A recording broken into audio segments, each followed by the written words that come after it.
सुप्रभातम छात्रों, ध्यान दें। पुनः महादेवी वर्मा पर हम लोग आगे बढ़ रहे हैं। पुस्तकें निकाल लें और आगे ध्यान दें। वज्र का और एक छोटे अश्रु कण में दो गलाया, देख से जीवन सुधा दो घूट मदिरा मांग लाया। सो गई माँ आंधी मलय की बात का उपदान ले क्या, विश्व का विशाप क्या चिर नींद बनकर पास आया। अमरता शुद्ध चाहता क्यों मृत्यु कोर में बसाना, जाग तुझको दूर जाना, जाग तुझको दूर जाना। ध्यान दें, यहाँ महादेवी वर्मा कहती हैं कि हे साधक, तेरा हृदय वज्र के समान कठोर है और दृढ़ निश्चयी है। ये तेरा हृदय प्रियजनों के जरा से रोने धोने से क्या गल करके पिघल जाएगा। अर्थात तू अपने साधना पथ पर आगे बढ़ने के निश्चय से विचलित हो जाएगा। तेरे भीतर असीम साहस और शक्ति पहले से विद्यमान थी, किंतु तूने भावनाओं के आवेग में आकर के उनसे उठने वाले आंसुओं में गलाकर उसको नष्ट कर दिया। तू अपनी अमृत रूपी शक्ति और साहस को कहने का तात्पर्य है कि साधना में जीवन को छोड़ करके मदिरा के समान तुच्छ आलस्य प्रमाद का जीवन क्यों जीना चाहता है। और ये तू कहां से सीख कर आ गया? ये सब तेरे योग्य कार्य नहीं थे। मलय प्रदेश से आने वाली हवाओं का तकिया लगाकर तेरे उत्साह की आंधी विश्राम क्यों करने लगी। अर्थात सांसारिक आकर्षणों ने तुझे जकड़ करके तेरे साधना पथ के उत्साह को कैसे शिथिल कर दिया। क्या सांसारिकता और भोग के समस्त साधन संसार के साधना जीवन के लिए विशाप बन करके उसे नष्ट भ्रष्ट कर देंगे। तू अविनाशी परमात्मा का अंश है। पुनः महादेवी कहती है कि तू अविनाशी परमात्मा का अंश है, इसलिए तू अमर पुत्र है, तेरी मृत्यु होने वाली नहीं है। फिर तू सांसारिकता के जन्म मरण के चक्र में स्वयं को क्यों फंसाना चाहता है। इसलिए अपने पतन के निमित्त इस सांसारिकता का त्याग करके उत्थान के निमित्त साधना पथ पर आगे की ओर बढ़। अज्ञान की नींद से जाग करके आगे बढ़, क्योंकि तुझे अभी साधना का लंबा पथ तय करना है। यहाँ साधक को सांसारिकता के मोह पास से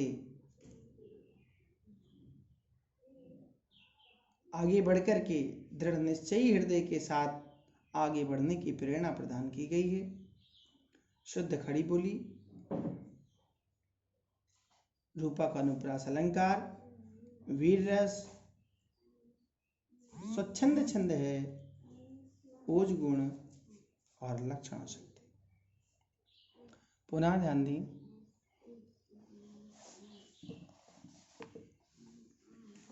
महादेवी पुनः कहती हैं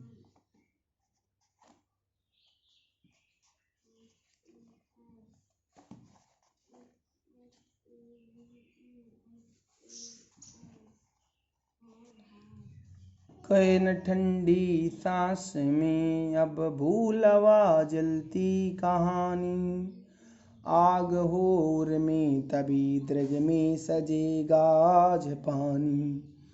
हार भी तेरी बनेगी माननी जय की पताका, राख चढ़िक पतंग की है अमर दीपक निशानी।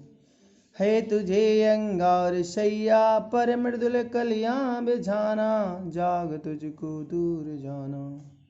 पुनः महादेवी वर्मा कहती हैं कि मनुष्य जब अपने बड़े उद्देश्य की साधना में लगता है तो उसके सामने अकर्मण्यता और आलस्य उसके शत्रु बनकर खड़े हो जाते हैं। इससे छुटकारा पाने के लिए व्यक्ति को दृढ़ निश्चयी हृदय के साथ आगे बढ़ना चाहिए।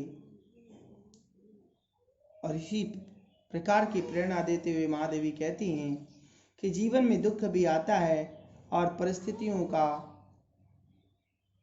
कई बार व्यक्ति के जीवन में पूरी तरह से आक्रमण हो जाता है, परंतु मनुष्य को उन्हें बुला करके ऊंचे लक्ष्य को प्राप्त करने की साधना में लगातार प्रयत्नरत रहना चाहिए।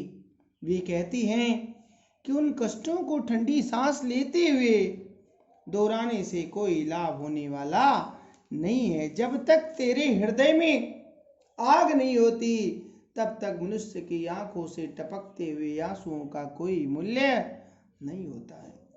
हृदय की वह आग, वह तड़प ही मनुष्य को कठिन साध्य प्राप्त करने के लिए प्रेरणा प्रदान करती है और परमात्मा को पाने का साधन बन जाती है। कवयित्री महादेवी वर्मा जी कहती हैं, यदि उद्देश्य की प्राप्ति हेतु किए गए प्रयत्न में तुझे असफलता भी मिल जाए तो वह भी किसी बड़ी सफलता से करीब किसी बड़ी विजय से कम नहीं है, क्योंकि पतंगा अपने उद्देश्य की राह में जल मरता है, फिर भी उसकी राख दीपक की चलती हुई लौ से मिल करके अमर हो जाती है। इसी प्रकार साधक को उद्देश्य की राह में यदि मिट भी जाना पड़े तो भी वह अमर हो जाता है। महादेवी कहती हैं कि तुझे अपनी तपस्या से संसार रूपी संगार सैया पर अर्थात कष्टों से भरे इस संसार में फूलों की कोमल कलियों जैसी आनंदमय परिस्थितियों का वातावरण तैयार करना है। इसलिए हे साधक, तू जाग, क्योंकि अभी तुझे साधना का लंबा पथ तय करना है, तुझे बहुत दूर तक जाना है। यहाँ महादेवी वर्मा आध्यात्मिकता को भौतिकता के ऊपर अधिक तरजीह देती हुई प्रतीत होती हैं। भाषा शुद्ध साहित्यिक खड़ी बोली है, रूपक अनुप्रास मानवीयकरण अलंकार हैं, श्रृंगार रस और लक्षणा शब्द शक्ति है।